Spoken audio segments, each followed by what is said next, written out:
attention, lend an ear to our very own Julius Caesar.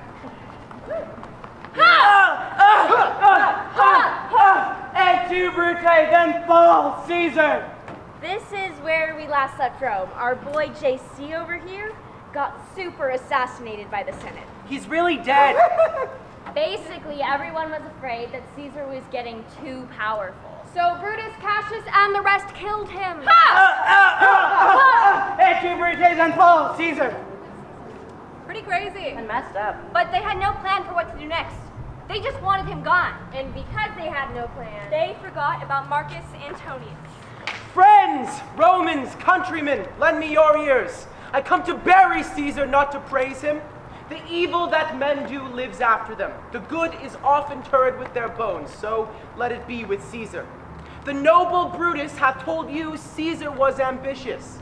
If it were so, 'twas a grievous fault, and grievously hath Caesar answered it. Here, under leave of Brutus and the rest, for Brutus is an honorable man, so are they all honorable men, come I to speak at Caesar's funeral. He was my friend, noble and just to me, yet Brutus says he was ambitious, and Brutus is an honorable man. I come not to disprove what Brutus hath spoke, but to tell you what I do know. Men have lost their reason. Forgive me, my heart is in the coffin there with Caesar, and I must pause till it comes back to me. that's our guy. Mark Antony. Super emotional. Because his mentor Julius Caesar bit the big one. And he does not take it well. At all. So, Mark Antony ends up going to war against Brutus and Cassius. Guess who won? Marky Mark, Mr. Eulogy over here. But how? How does our boy Marcus Antonius become the great Mark Antony? The answer is war. Drum roll, please. The Battle of Philippi! So after our boy JC got stabbed, Octavius Caesar, the heir of the throne, and Marky Mark formed an alliance. But this wasn't a super strong alliance. It's kind of like when you pretend to be friends with someone, but they really annoy you. Jessica, if you're listening, that comment was about you. At this point, Mark Antony leads his army along with Octavian's, and they waste the city of Mutina, where Brutus was stationed. And it was brutal. Brutus is trapped and he decides, I know what I'm gonna do. I'm gonna kill myself. That'll show Antony. Ugh. Okay, girl, relax. Long story short, Antony and Octavian win the Battle of Philippi. And the second triumvirate was formed. Wait, stop. What's the triumvirate? Well, it's basically when there's three people ruling over one region together. Oh my god, like Destiny's Child ruling over the pop music world from 1999 to 2005? You're not wrong, but in this case, it's Rome. So, the first triumvirate was made of Julius Caesar, Cassius the traitor, and Pompey Magnus, a killer Roman military general. Basically, these three guys formed an unofficial alliance that came to be the first triumvirate. But it didn't last long. Civil wars broke out and JC wars with Pompey Magnus and has him killed. And we all know Caesar dies, so that's over with. Then came the second triumvirate. Drum roll, please. Octavian, Lepidus, and Antony. Wait, stop. Who's Octavian again? What's a Lepidus? Basically, after Julius Caesar was stabbed, there was a power vacuum in Rome. Everyone was like, I want to be the leader. No, me. No, me. No, me. Blah, blah, blah. So, Antony started to gain popularity in Rome. Picture Antony as Regina George. They both need to be popular and both come close to death. Except instead of high school, it's an empire. Enough mean girls. Well, what then?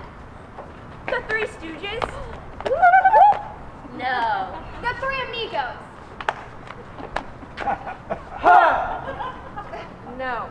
Oh, the Three Musketeers! All for one and one for all! We're doing Mean Girls. So not French. So, Antony went to Gaul and gathered strength from the legion stationed there. There he joined Lepidus, a Roman military commander and former ally of Julius Caesar. Known for his loquaciousness and all-around mediocrity. Oh my god, guys. He's Karen. Stop with the mean girls.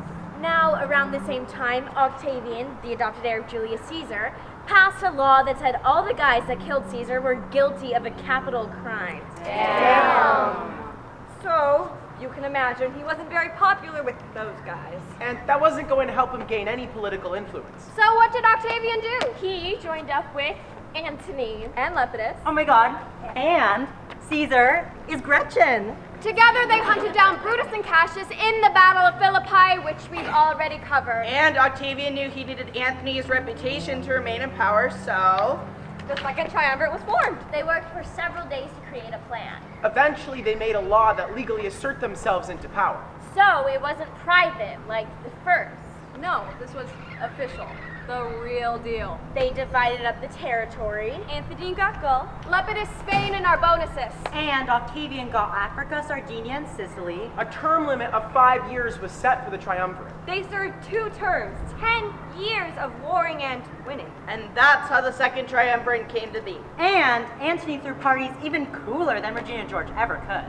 So we've covered Brutus, Cassius, Lepidus, Octavian, Pompey Magnus, and Mark Antony. Oh, remember, Pompey Magnus had a son, Sextus Pompey, who you all will meet later.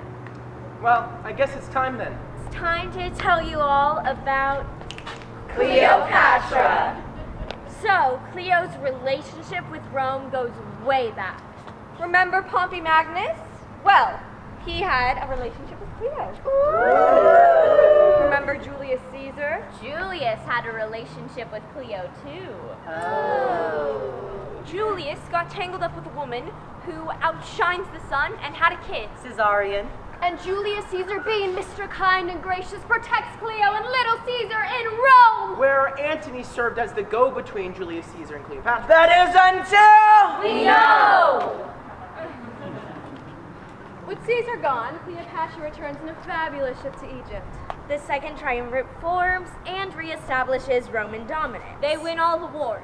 Cleo then invites her former messenger, Marky Mark, to Egypt to solidify an alliance between Egypt and New Rome. Antony heads to Egypt and stays.